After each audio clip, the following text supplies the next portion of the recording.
Wait for a minute.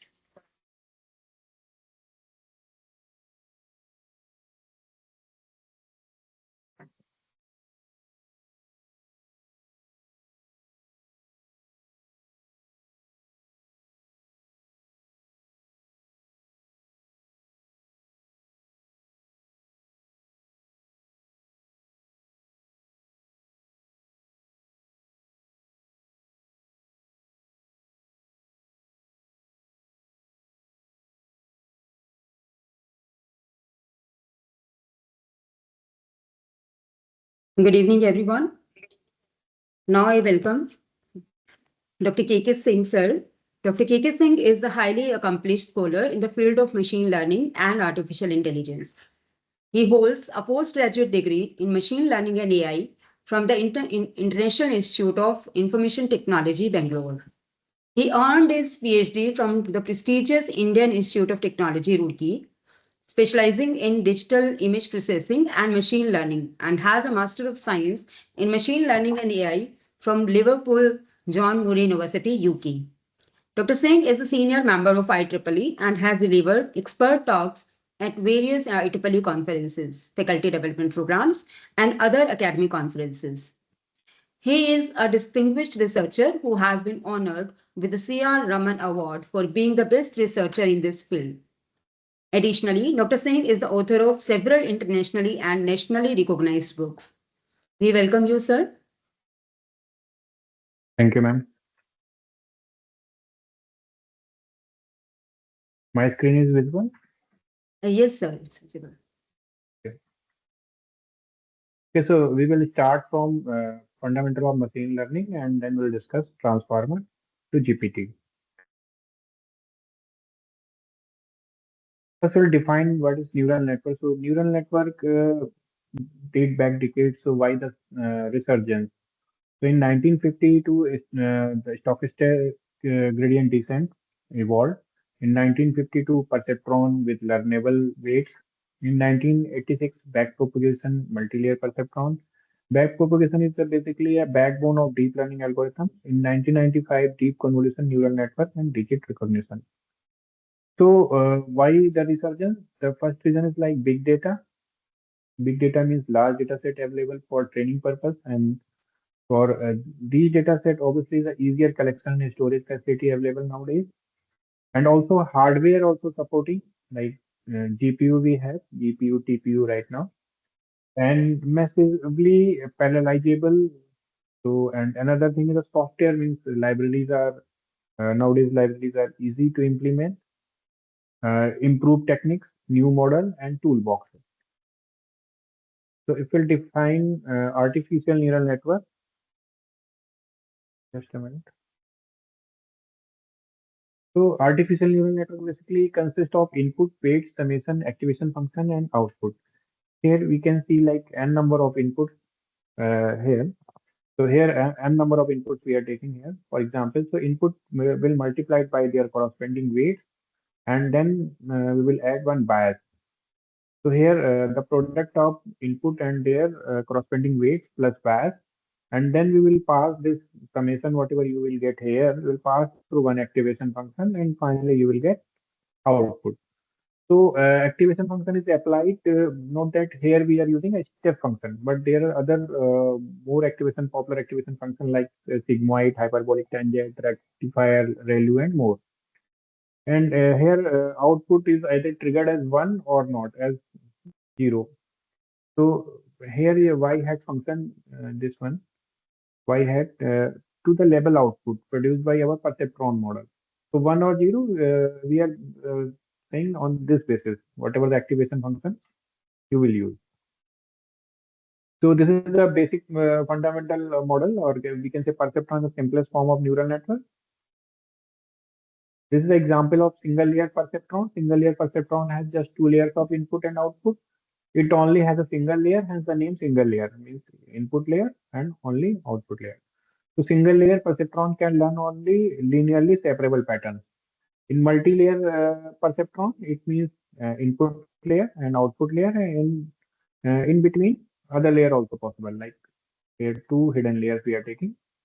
So MLP is a neural network connecting multiple layers in a directed graph, which means that the signal path to the nodes only goes one way.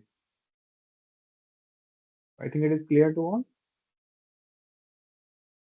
So MLP network consists of input, output, and hidden layers. So each hidden layer consists of numerous perceptrons, which are called hidden unit and have the greater processing power. Weights. So weights represent the strength of the connection between unit. A weight decides how much influence the input will have on the output. If the weight from node 1 to node 2 has a greater magnitude, it means that the neuron 1 has greater influence over neuron 2. A weight brings down the importance of the input value. Weights near zero means changing this input will not change the output. And negative weights mean increasing this input will decrease the output. Neuron. It is the basic unit of neural network. It gets certain number of input and bias value. When a single value arrives, it gets multiplied by weight value. If neuron has a 4 input, it has 4 weight value which can be adjusted during time. Bias. It is an extra input to neuron and it is always 1 and has its own connection weight. It's help in controlling the value at which the activation function will trigger. This makes sure that the event will, when all the inputs are none, all zeros, there are going to be an activation in the neuron. Construction of artificial neuron. Note that alternatively, if you move bias to the right side of the equation in the activation function, like here, so this one, if we'll arrange, so minus b is called a threshold value. So if the sum of the input and weights is greater than or equal to the threshold, then the activation trigger and 1. Otherwise, the activation outcome is 0. So choose whichever is the help you to understand, as these two ways of representation is interchangeable in this way.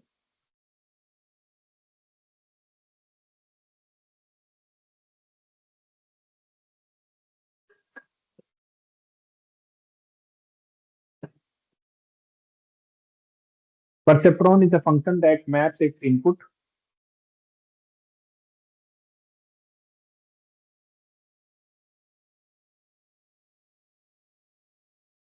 Hmm. Perceptron is a function that maps its input x, which is multiplied with the learned weight coefficient w naught and w1, w2, and like that, and added with the bias weight b, and output value is generated. Here you can see input weight sum and non-linearity. So we will discuss what is the meaning of non-linearity. So whatever the summation you will get here, you have to pass through one activation function.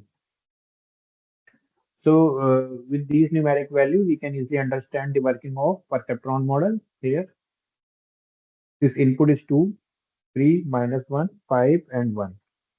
And their corresponding weights are 0 0.1, 0 0.5, 2.5, 0.2, 3.0, like that. And here you are getting non-linearity. So finally, we will pass through this one 3.2. So here you are getting 3.2. You will pass through one activation function. Here the activation function is 1 upon 1 plus e raised to power minus y. Y means here whatever the summation you are getting. So 3.2 you are getting. So you will put 3.2 here. So finally you are getting 0.96. So this one you can easily understand. So what is the meaning of non-linearity? So we will try to understand with the help of this XOR problem. So XOR gate, all of you are aware, the logic gate. So this is a non-linear separable function XOR. So this function takes two input argument which values in -1 and 1. So conventionally we have studied like 0 and 1. So what we are doing here, whatever the truth table we are mentioning here. So instead of -1, instead of 0, we will put -1, and for 1, 1. So -1 means 0. So for bipolar input we are using here so that we can map on all quadrant, right? So if you think -1 and 1 are is encoding of the truth values, false and true. Then XOR compute the logical XOR, which yields true if and only if the two inputs have different truth value. Okay, so if we'll plot here. So these green circle belongs means one class and red circle belongs to another class. Here you can see this minus one and this minus one, this one and this one belong to one class and this one another class. So we will try to separate with the help of lines. So is it possible?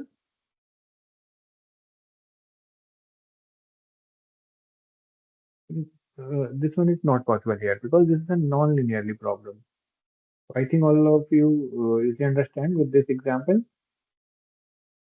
So activation function are any function that defines the output of a neuron. In other terms, we can say like role of activation function is to limit the amplitude of output and as well as for non-linear mapping, right? So the activation function is a mathematical gate in between the input feeding the current neuron and its output going to the next layer. It can be as simple as a step function that turns the neuron output on and off depending on the role or threshold. Or it can be transformation that match the input signal into output signal that are needed to the neural network to the function. The activation function does the non-linear transformation to the input, making it capable to learn and perform more complex tasks. And output value produced by a neuron and decide whether outside connections should consider this neuron as a fired or not, or rather, let's say it's activated or not.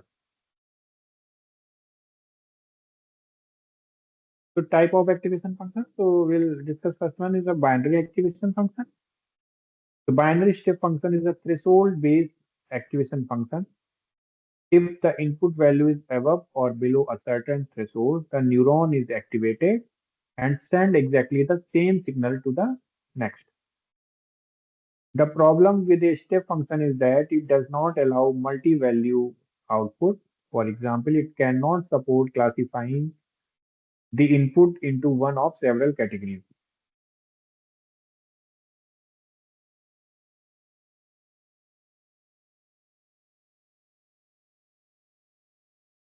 Then linear activation function. A linear activation function takes the form A is equal to Cx. It takes the input multiplied by the weight for each neuron and creates an output signal proportional to the input. In one sense, a linear function is better than as a step function. Why? Because it allows multiple output, not just yes and no. Means more than two classes. So for more than two classes, you can apply activation function, linear activation function. Sorry. So linear activation function has a two major problems. Not possible to use back propagation to train the model. So why we are saying back propagation to train the model? By because in a back propagation, the learning rule we can say is based on a differentiation or gradient descent we can say, right? So if you'll get this is the main problem. So gradient descent, so you will get zero value. It will differentiate again and again. So and another the all layer of the neural network collapse into one with linear activation function. So these two were drawback.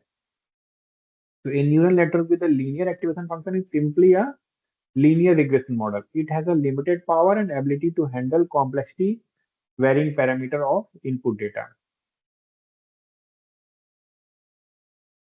Sigmoid logistic activation function. So advantage of sigmoid, the smooth gradient, preventing jumps in output values, and output values bound between 0 and 1. Here you can see.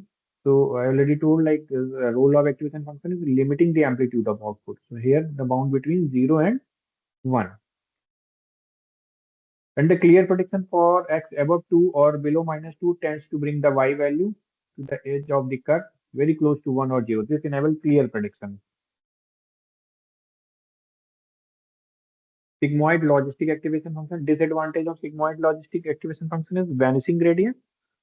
So for very high or very low value of x, there is almost no vanishing, there are no change to the prediction and causing a vanishing gradient problem. So like here, you will get constant value and similarly for here, you will get almost constant value. So if you differentiate, you will get 0. So this can result in the network refusing to learn further or being too slow to reach an accurate prediction. So meaning of this one, like actually the mathematically we can say the learning means weight updation. So weight updation, like new weights is equal to old weight plus delta W. So learning means where delta W will be a function of something like input or output or learning rate, right? So in back propagation based learning, so delta W will be a function of differentiation of something like some function, right? When differentiation of the activation function, so it means if we are getting constant value, so obviously differentiation of constant value means zero. So this is called vanishing gradient problem, right? And the another thing is output is not zero centered here. You can see centered at 0.5 and computationally expensive. Tan hyperbolic activation function. So advantage of tan hyperbolic is smooth gradient, preventing jumps in output values. Output values bound between -1 and 1, normalized output of each neuron, and zero centered. Otherwise, like the sigmoid function. Again, disadvantage is the same problem like vanishing gradient. So you can say vanishing gradient will occur right, when you are getting constant value, right? So for very high and very low value of x, there is almost no change to the prediction. So causing a vanishing gradient problem. This can result in the network refusing to learn further or being too slow to reach an accurate prediction and computationally expensive.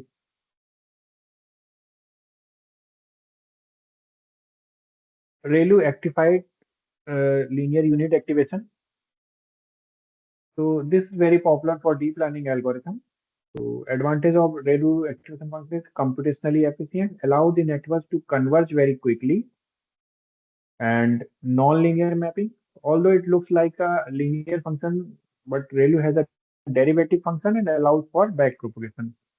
So that's why in a deep learning algorithm or convolutional neural network, uh, many layers will be there, right? So means you have to differentiate again and again. So this function will be suitable for. So disadvantage, dying ReLU problem. When input approaches zero or are negative, the gradient of the function becomes zero. So here, for negative value, this is all constant. So obviously you will differentiate it, you will get zero. So back propagation cannot learn. Leaky ReLU.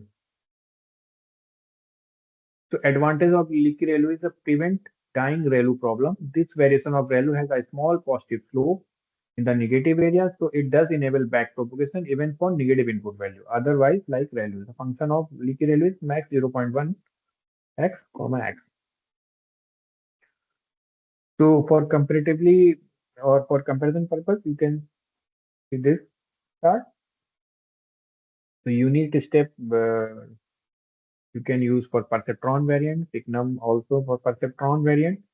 Linear you can use for Adeline and linear regression, piecewise linear for support vector machine, and sigmoid you can use for logistic regression and multi-layer neural network, and hyperbolic tangent for multi-layer neural network, and ReLU rectified linear unit for multi-layer neural network, and soft plus you can use for multi-layer neural network. Now I'll start ANN. I think all of you understood. So we'll start from machine learning. So if any questions, so you can. Any question from audience, you can write.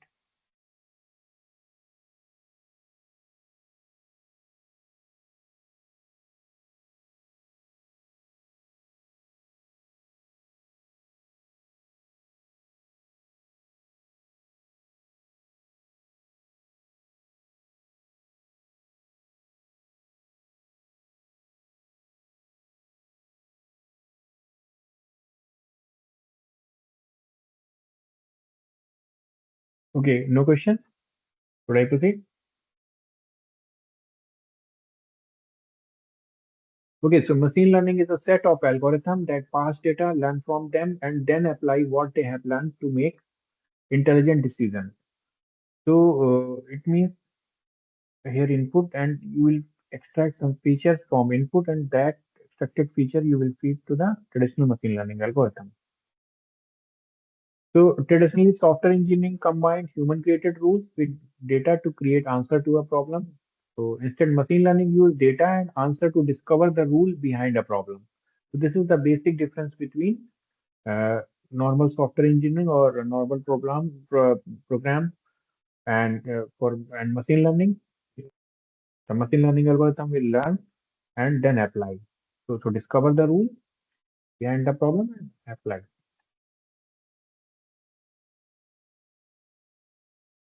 So machine learning can be classified in three categories: supervised, unsupervised, and reinforcement learning. So example of supervised, the classification and regression, and while for unsupervised learning, clustering and dimensionality reduction.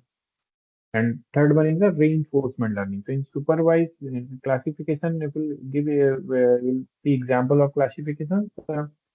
Identify fraud detection, image classification, customer retention, and diagnostic.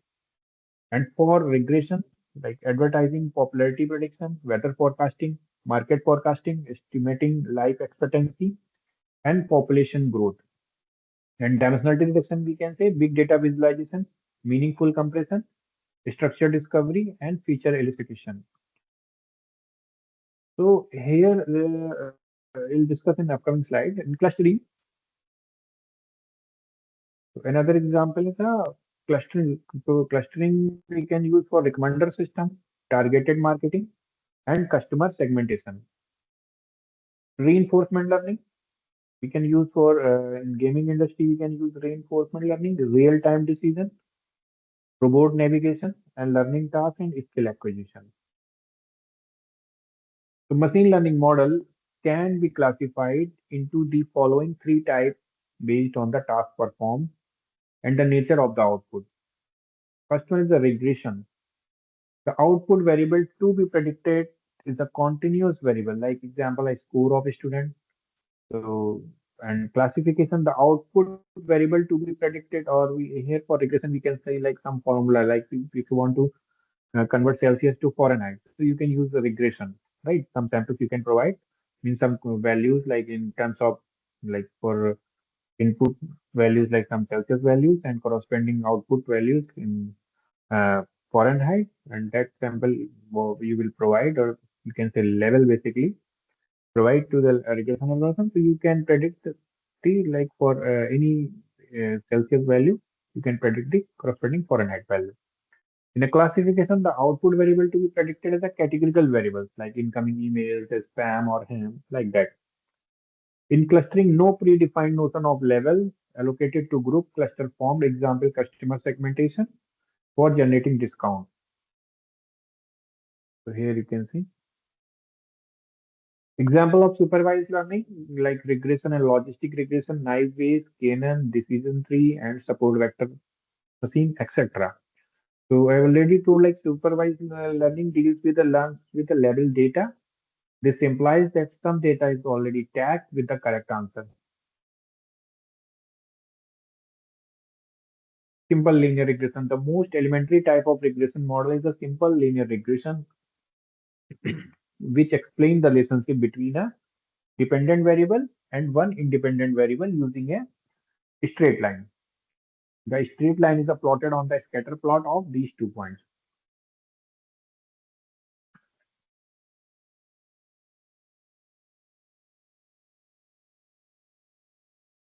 So here sales is a dependent variable and marketing budget is independent variables. Like with the help of marketing budget, you can predict the sales. So sales is a basically output. So this is a dependent variable, and marketing budget you can say like input, or features you can say that is independent variable. The standard equation of the linear regression is given by the following equation: y is equal to beta naught plus beta 1 x. So beta naught is the intercept and beta 1 is slope. So the best fit line is found by the minimizing the expression of RSS residual sum of square, which is equal to the sum of square of the residual for each data point in the plot. Residuals for any data point is found by subtracting predicted value of dependent variables from the actual value of dependent variable, right? So ordinary least square method basically so how you will check that your linear regression is performing well or not. So obviously, whatever the actual value you are getting and the predicted value. So desired value minus predicted value, right? Not actual, like actual here you are getting this one predicted value. So desired minus predicted. So that will be we can see error, right? So what we will do, we will square these error and sum, right? So this is the residual sum of square. So multiple linear regression, simple linear regression we already discussed. Multiple linear regression is a statistical technique to understand the relationship between one dependent variable and several independent variables. The objective of multiple regression is to find a linear equation that can best determine the value of dependent variable y for different values independent variable in x. So consider our previous examples for sales prediction using TV marketing budget, but in real life scenario, the marketing head would want to look into the dependency of sales on the budget allocated to different marketing sources. Like, for example, TV marketing, radio marketing, and newspaper marketing, or you can also add some other social networking or like that, right? Then simple linear regression model is built on a straight line, which has the following formula. But in a multiple linear regression, also use a linear model that can be formed in a very similar way. But thus the equation of multiple linear regression would be as follows, right? Unsupervised learning. So unlike supervised learning, no teacher is provided. That means no training will be given to the machine. So therefore, the machine is restricted to find a hidden structure in unlabeled data by itself. The example of unsupervised learning are hierarchical clustering, k-mean clustering, and these principal component analysis, singular value decomposition, and independent component analysis. These are comes under dimensionality reduction technique. Means last three comes under dimensionality reduction technique, and these two basically clustering technique. The comparison between supervised and unsupervised. So parameter like input in terms of input data. So supervised machine learning algorithms are trained using labeled data, while unsupervised machine learning algorithms are trained or actually used against the data that is not labeled. Basically, unlabeled data we use for unsupervised machine learning.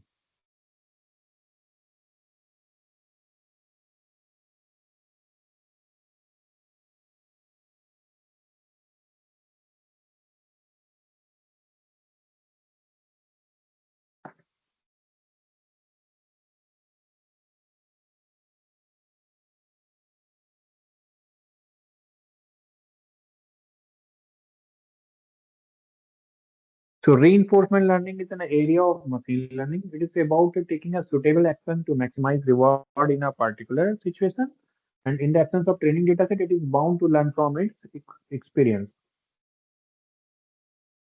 So here, actually, this is based on totally reward and penalization problem, right? If you are moving in a right direction, you will be rewarded. If you are moving like in here towards fire, you will be penalized like that. Gradient descent. So basically, gradient descent changes the weights in a small increment with the help of the calculation of the derivative or gradient of the loss function, which allows us to see in a which direction to descend towards the global minimum. This is done in general in a batches of data in successive iteration of all the data set that we pass to the network in each iteration. The gradient descent is an optimization algorithm used to minimize some function by iteratively moving in the direction of steepest descent as defined by the negative of the gradient.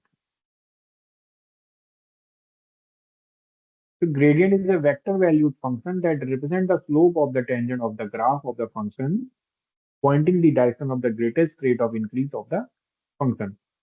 So it is a derivative that indicates the incline or the slope of the cost function.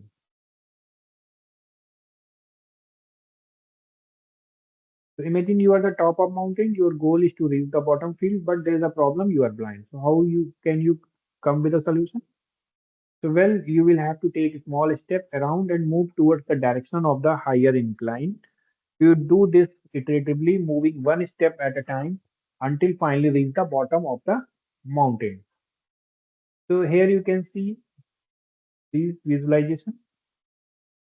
Epochs are increasing and cost function is minimized. So basically, how you will decide when you will stop, or when your algorithm will be in optimum position.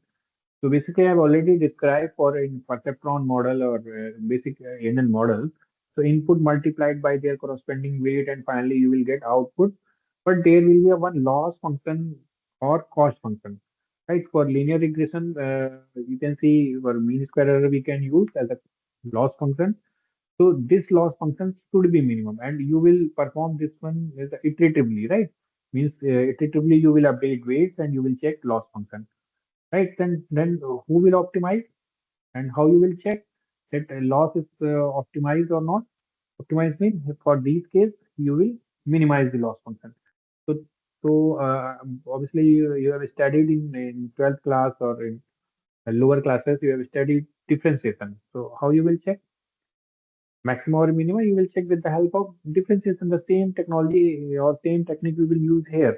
That will be a gradient descent. So with the help of gradient descent means differentiating. You are differentiating some value or loss function we can say, or some function you will differentiate. So gradient descent basically we will use for optimization, right, of loss function. So this one is a how we'll update. So basically it is a negative value we already told. This is called the gradient value. So basically this one is nothing, is just weight updation formula. New weights is equal to old weight plus delta W. Now we'll discuss deep learning. Deep learning to make sense of something complicated, high dimensional, non-linear big data set, where the model has a lots and lots of hidden layer in between and has a very complicated architecture which help us to make sense and extract knowledge. So if we compare deep learning with machine learning, if we compare with machine learning with deep learning, so in machine learning always require structured data, while in a deep learning rely on layers of the artificial neural network. Machine learning built to learn to do things by understanding level data, and deep learning the nested layer in the neural network put data through hierarchies of different concepts which eventually learns through their own error. And machine learning required human intervention, and deep learning basically human intervention not required, right? Because I've already discussed in for machine learning algorithm, you have to extract feature, and those extracted feature you will feed to the classifier, right? And you can decide for here, for this example, you can decide car, not car like that. But in a deep learning, feature extraction facilities are inbuilt, right? We'll use some filter for that. Okay, so we'll discuss. In which of the following application can we use deep learning to solve problem? Anyone?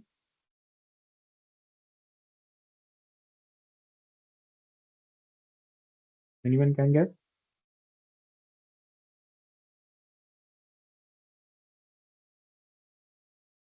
Yes, you can write in QA section.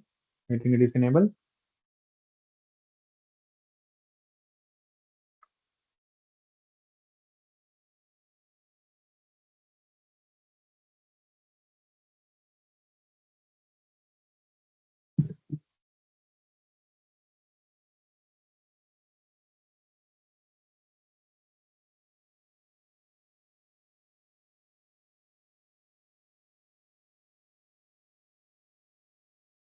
Yes, yes, all.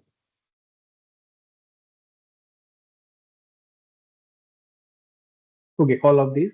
So now we already have so many good machine learning algorithms, and what is the need of deep learning algorithms? So actually, in terms of machine learning algorithms, will be suitable for some numeric values data like CSV file kind of. Okay, but image classification challenges we'll discuss. Okay, so like first you will see what is the image actually. So like for images and videos, we will apply CNN or deep learning algorithm. So here you can see image like this one is a colored image. It means there will be a three layers: red, green, and blue. But in terms of grayscale, you will this image look like okay this one. So what will the problem normally you will face? First one is the viewpoint variation. Here all these are same images, but due to viewpoint variation, it will convert into image or basically this is a already colored image. Actually, for computer, you have to convert in this form, this matrix. So obviously for this one, these values will be differ. You compare these three, the three basically three different matrices you will. get, right?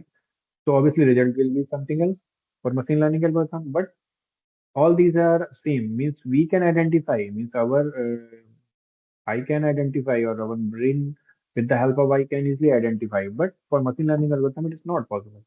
Scale variation, this one, deformation, here, occlusion, this one, you can easily identify this one is a cat. But for machine learning algorithm, it is not possible, right? Background cluttering, you can identify, right? Intra-class variation. So these are some problem or the challenges for machine learning algorithm. So for that,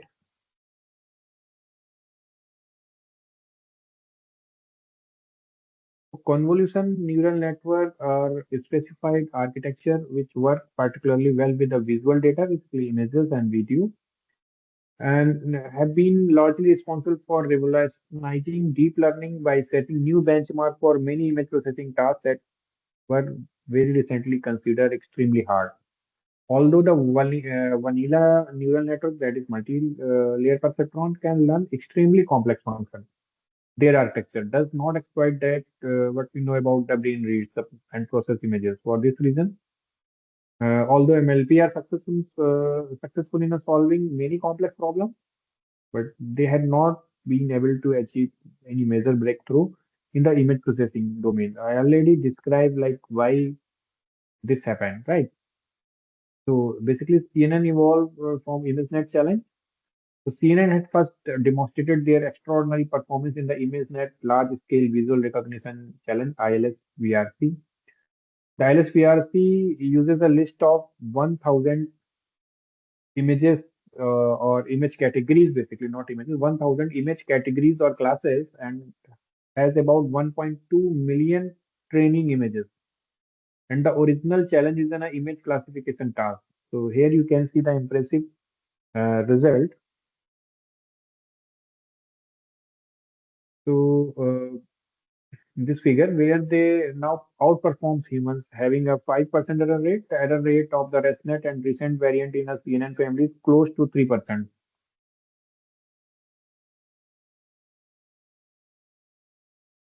So basically here you can easily understand. So I think digital image, all of you are aware, or we can say an input to any neural network should be numeric. So images are naturally represent as array or matrix of number.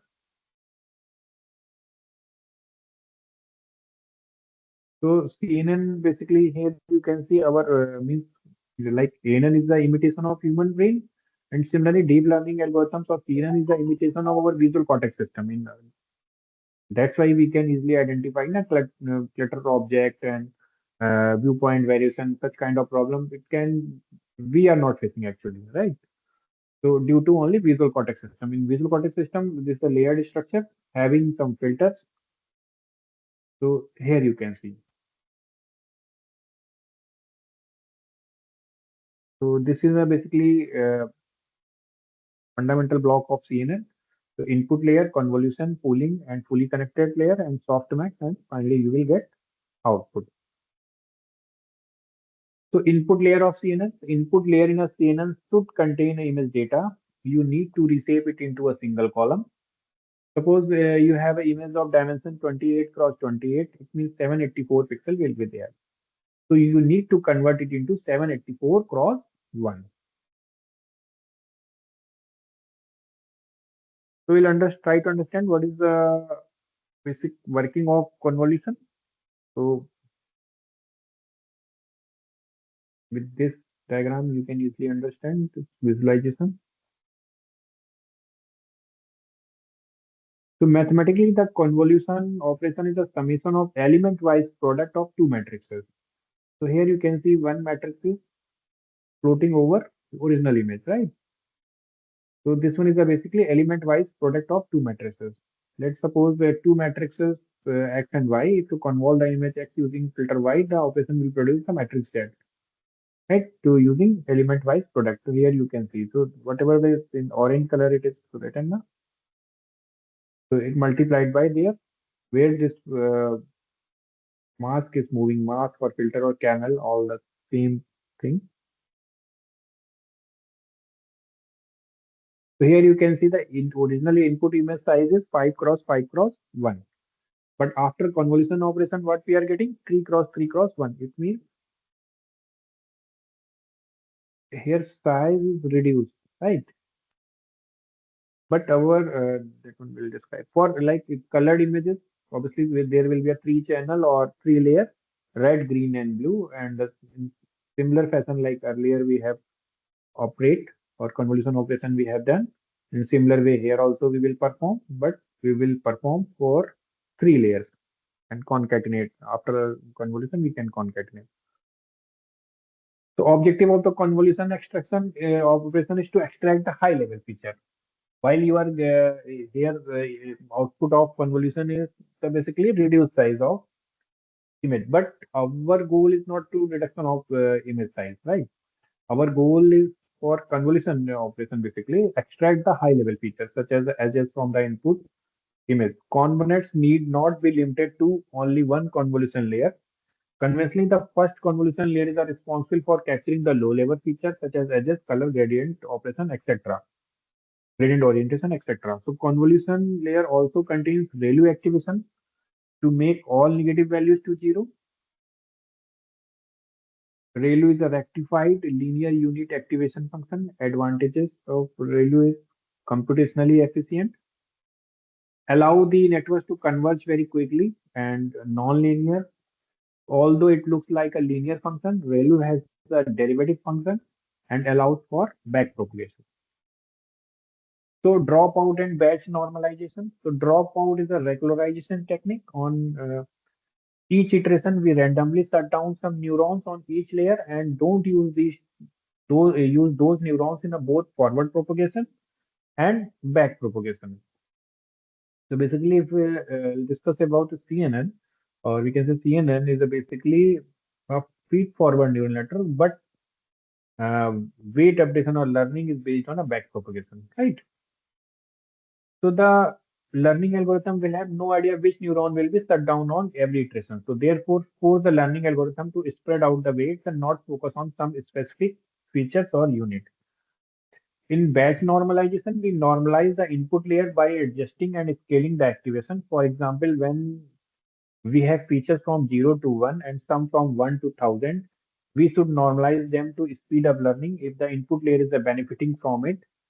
Why not do the same thing also for the value in the hidden layers that are challenging all the time and get 10 times for more improvement in the training speed. So stride and padding. So stride denotes how many steps we are moving in each steps in a convolution. By default, it is one. So we can observe that the size of the output is smaller than the input. So to maintain the, because this is not our target to reduction of the size using convolution, right? Our target or our goal for convolution operation basically to extract the feature, right? So to maintain the dimension of output as an input, we use padding.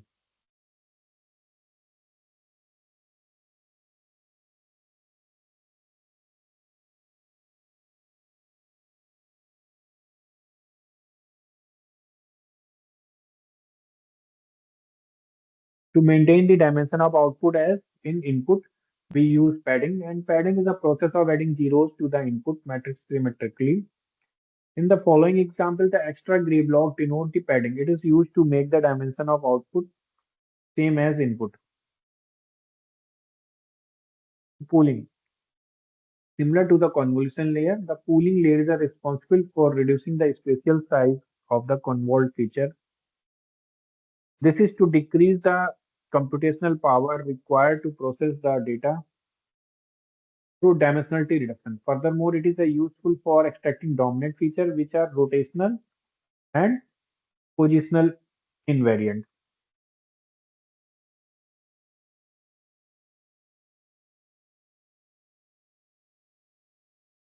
Thus maintaining the process of effectively training of the model. So what is the role of pooling? Pooling is basically means reducing the spatial size, or we can say extracting the means retaining the dominant feature as well as reducing the spatial size. So pooling, basically there are two types of pooling, max pooling and average pooling. Max pooling returns the maximized value from the portion of the image covered by the kernel. On the other hand, average pooling returns the average of all the values from the portion of the image covered by the kernel. So, for example, average pooling. So here, 2 by 2 cross window you will take here or filter you will use. So here what will be the average value? It will come 12, 28 and 12 and we will divide by 4 you will get 13. Similarly here you will get 79 and here you will like 30, 0 and 0 2 you are getting 32. Divide by 4 you will get 8, 20. This is the basically average pooling. And for max pooling also perform as a noise suppression. It discard the noisy activation altogether and also perform denoising along with the dimensionality reduction. On the other hand, average pooling simply perform dimensionality reduction as a noise suppression mechanism. Hence, we can say that max pooling performs a lot better than average pooling. In max pooling, it's like 12, 28, and 12. So what will be the maximum value? 20. So you will put here 20, right? So here you can see like size is also reducing as well as the dominant feature is being retained, right? So here 20. So what is the dominant feature in this 4 cross 4 window, 2 cross 2 window? 20. 20 is retained here. Here 30. 30 is retained here, right? So adding a fully connected layer is a usually a cheap way of learning non-linear combination of the high-level features as are represented by the output of the convolution layer. And the fully connected layer is the learning is a possible non-linear function in that space. So why we need to flatten? So flattening as the 2D matrix. Similarly, we can flatten 3D matrix, right? So in between, we will use the linear activation function, but at last we will use softmax or logistic layer function. So softmax or logistic layer is the last layer of CNN. It resides at the end of the fully connected layer. Logistic is used for a binary classification, and softmax is for a multi-classification, right? The formula is a softmax. Zi is equal to exp zi upon, divided by summation of j exp j. With this example, we can easily understand. Here, the suppose the value of this one 2.33 minus 1.46 minus 0.56. And if you will pass through softmax activation function here, so here what you will get exp 2.33, exp 2.33 plus exp minus 1.46 plus exp 0.66. If you calculate this value, you will get 0.83827314. And similarly, in other classes, you will get in similar fashion. So anything special in these values? Anyone?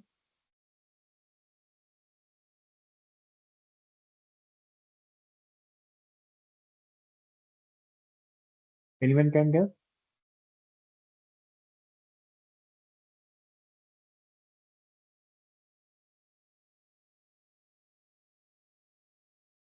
You just try, you just from all these three values, what you are getting?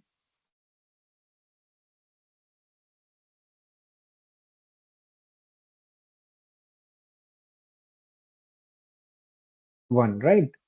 So one means basically all these values is are probability, right? So where you will get maximum probability, you will assign that class. This one we can discuss. Uh, the purpose of activation function is to introduce non-linearity into the network. In matrix form, you can write. What is the meaning of dense layer, right? So because all inputs are densely connected to all outputs, these layers are called dense layers, right? So for denseness, it means all inputs are densely connected to another layer, right?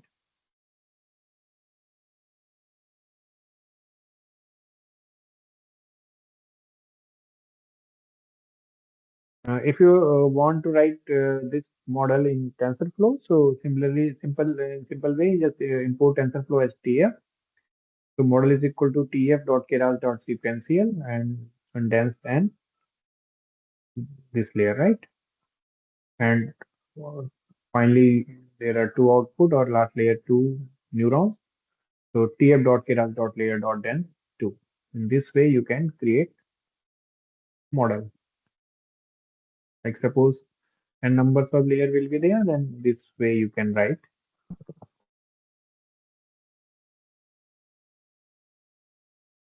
So quantifying loss. The loss of our network measures the cost incurred from incorrect predictions. The empirical loss, also known as objective function, cost function, or empirical risk, measures the total loss over our entire data set.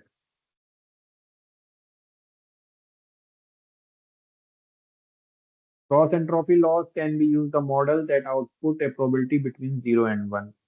So normally mean square error loss function you can use for linear regression related problems, and for more number of classes means for bind more than two classes you can use cross entropy loss. This one is an example of mean square error loss.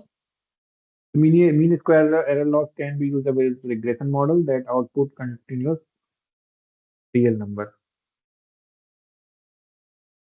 So if you have any questions, so please tell me, or otherwise we'll start transformer.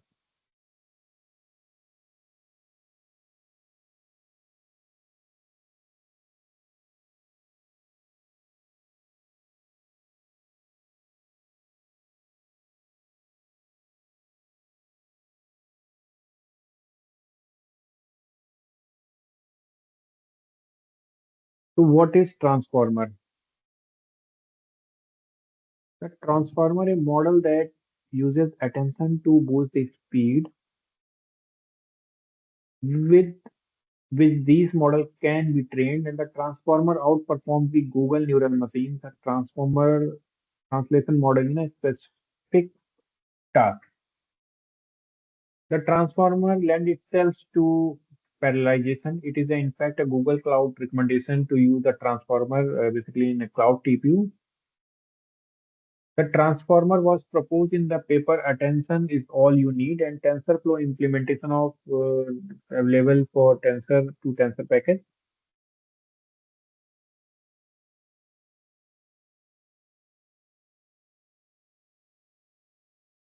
So attention is a basically concept that help improve the performance of neural machine translation application. So in high level, we can say begin by looking at the model as a single black box. In machine translation application, it would take a sentence in one language and output this translation in another language. Here you can see.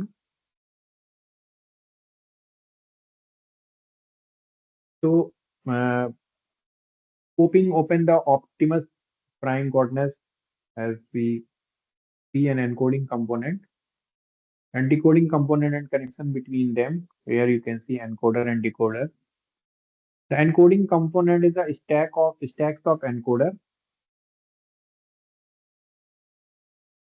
Uh, Whatever the paper we have mentioned, basically we have taken from the paper Attention is All You Need. So in that paper, basically stack six of them on the top of each other, and basically there is nothing magical about the number six. Uh, One can definitely experiment with other arrangement, right? So you can also experiment with other arrangement. A decoding component is a stack of decoder of the same number. So encoding and decoding encoder or decoder should be number of encoder and decoder should be same. The encoder are all identical in structure. Each one is a breakdown into two sublayers. Here. So this is encoder design. Basically, the encoder input first flow through a self-attention layer. A layer that helps the encoder looks at other words when input contains at its encoder specific word. And the output of the self-attention layer are fed to a feed-forward neural network. The exact same feed-forward network is independently applied to each position.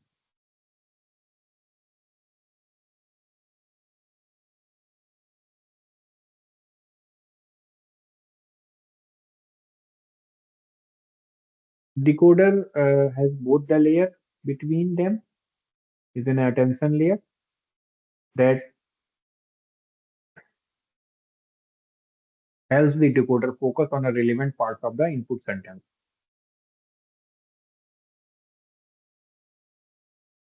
So, like we have seen the major component of model. The let's start to look at a various vector or tensor and how they flow between these components to turn the input of trained model. Right. So embedding only happens in the bottommost encoder, and the abstraction, like here, encoding embedding only happens in the bottommost encoder, and we'll discuss. And the abstraction that is common to all the encoder is that they receive a list of vectors, each of the size 512. And in the bottom encoder, that would be the word embedding, but in the other encoder, it would be the output of the encoder that directly below. The size of the list hyperparameter we can set basically, it would be the length of the longest sentence in our training dataset.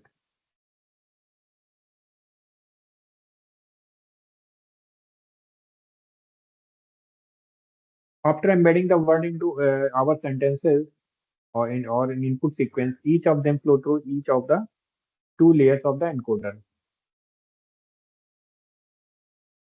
Now we are encoding. So as we have mentioned already, encoder receives a list of vector as the input. It processes this list by passing these vectors into a self-attention layer and then into a feed-forward neural network, and then send out the output upward to the next encoder. So like self-attention at a high level, we can say like don't be fooled by me throwing around the word self-attention like a concept everywhere one should be familiar with. I had a personally never came across the concept until reading the attention is all you need paper. So now we'll discuss about the say the how sentence is the input sentence we want to translate. Like for example, the animal did not cross the street because it was too tired here. So the what does it in the sentence refer to? It is referring to the street or to the animal. The sentence animal did not cross the street because it was too tired. So is it referring to the street or to the animal? It is simple questions to a human, but not a simple to an algorithm. So when the model is processing the word itself, attention allow it to associate it with animal. As the model processes each word, self attention allows it to look at other position in the input sequence for clues that can help lead to the better encoding of this word. So if you, I think all of you are already familiar with RN and LSTM. I think yesterday uh, one session was to think how maintaining a hidden state allow a RNN to incorporate its representation of previous words or vector. It has the process with the current one processing. Self-attention is the method the transformer uses to bake the understanding of other relevant words into the one we are currently processing. So, detailed discussion in mathematical form. So let's first look at how to calculate self-attention using vectors. Then proceed to look at how it is actually implemented using matrices. The first step in calculating self-attention is to create three vectors from each of the encoder input vector. In this case, embedding of each word. So for each word, we create a query vector, key vector, and value, like query, keys, and values. These vectors are created by multiplying the embedding by three matrices that we trained during the training process, and their dimensionality is a 64, while the embedding and encoder input or output vectors have dimensionality of 512. So what are the query, key, and values vectors? So the second step in calculating self-attention is to calculate a score. Say we are calculating a self-attention for the first word in the example, thinking. So we need to score each word of the input sentence against this word. The score determines how much focus to place on the other part of the input sentence as we encode a word at a certain position. The score is calculated by taking the dot product of the query vector here, q1 multiplied by k1. So this is basically dot product. And the second score would be the dot product of q1 k2 here. Here you are getting 112, here you are getting 96. So the third and fourth steps are to divide the score by 8. Okay, you will this score divided by 8. So you will get 14 and 12. This lead to having more stable gradient. There could be other possible values here, but this is the default. Then pass the result to the through a softmax operation. Softmax normalize the score, so they are all positive and add up to 1, which we already discussed, right?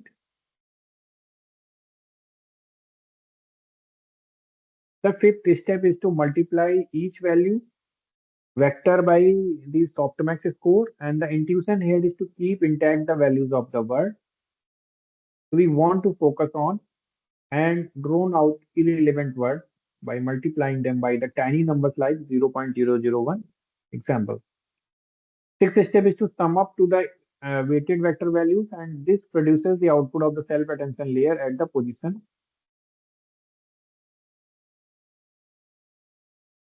So matrix calculation of self-attention. The first step is to calculate the query key and value matrix. So we do that by packing our embeddings into a matrix X and multiplying it by their corresponding weights matrix. We have trained WQ, WK, and WV. Finally, since we are dealing with the matrix, so we can condense steps 2 through 6 in one formula to calculate the output of the self-attention layer. Q into KT, and finally you will get some numeric values, and then you will divide by under root T and B. You will get Z. So multi-headed attention, or the we can say the beast with many heads. The paper further refined the self-attention layer by adding a mechanism called multi-headed attention. This improves the performance of the attention layer in two ways. It expands the model ability to focus on a different position. Like yes, in the example above, Z1 contains a little bit of every other encoding, but it could be dominated by the actual word itself. So if we're translating a sentence like the animal did not cross the street because it was too tired, it would be useful to know which word it refers to. Second, it gives the attention layer multiple representation subspaces. As we will see the next with multi-headed attention, we have not only one but multiple sets of query, key values, weight matrix. So transformer uses 8 attention heads. So we end up with the 8 sets for each encoder and decoder. So each of these sets is a randomly initialized. Then after training, each set is used to project the input embedding or vectors from lower encoder decoder into a different representation subspace. If we do with the same self-attention calculation we outlined above, just 8 different times with different weight matrices, we end up with the 8 different Z matrix. Here.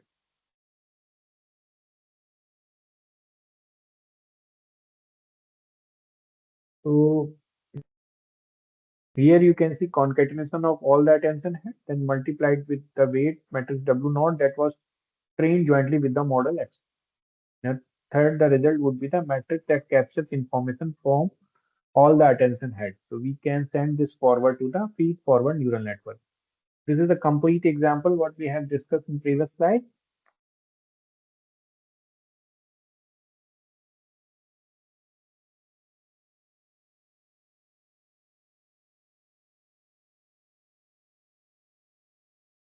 Positional encoding. So the order of the sequence to account for the order of the word in the input sequence. To address this, the transformer adds a vector to each input embedding here. So positional as well as embedding. So embedding with time signal. So these vectors follow a specific pattern that model learns, which help it determine the position of each word or the distance between different words in the sequence. The intuition here is that the adding these values to the embedding provides a meaningful distances between the embedding vectors once they are projected into the q, k, and v vectors and during dot product attention. This is an example of positional encoding.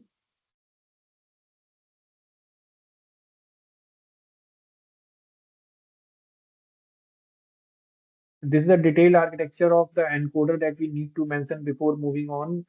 Is the that each sublayer in each encoder has a residual connection around it, and it is followed by layer normalization. If you are to visualize the vector and layer norm operations associated with the self attention, it would look like this. This is a complete transformer architecture. Here you can understand the working with whatever I had described in previous slides.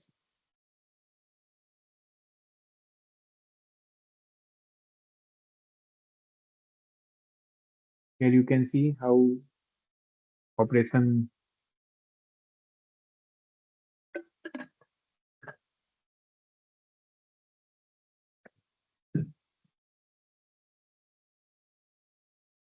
for another time step. Previous time step we got I, here M, third and fourth.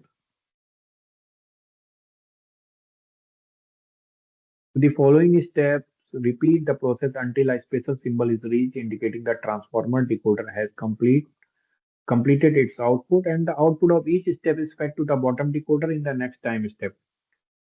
And the decoder bubbled up their decoding result just like encoder did.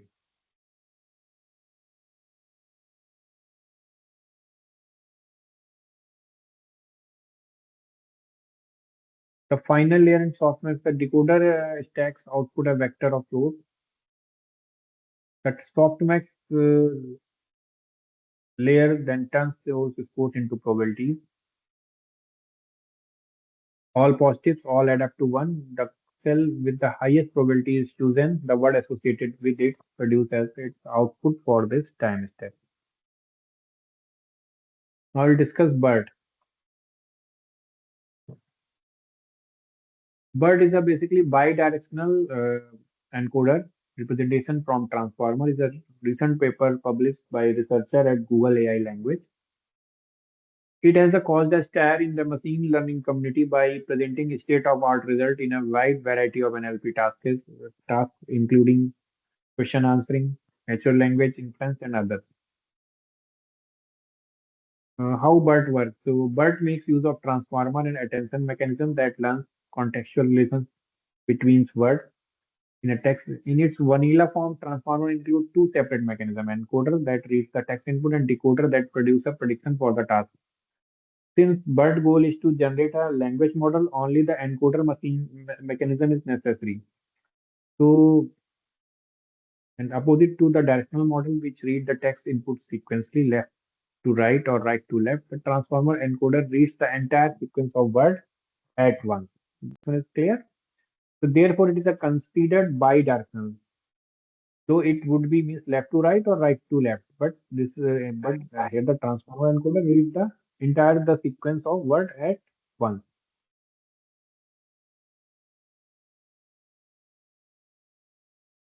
So basically here we'll discuss masked LM model. So before feeding word sequence into word, 15% of the words in each sequence are replaced with a mask token. The model then attempts to predict the original value of the masked word based on the context provided by the other non-masked word in the sentence. In technical terms, the prediction of the output word requires first is the adding a classification layer on the top of the encoder output, multiplying the output vector by the embedding matrix, transforming them into the vocabulary dimension, and calculating the probability of each word in a vocabulary with softmax. The BERT loss function takes into consideration only the prediction of the mask value and ignore the prediction of the non-masked word. As consequences, the model converts slower than directional model. So thank you all for listening.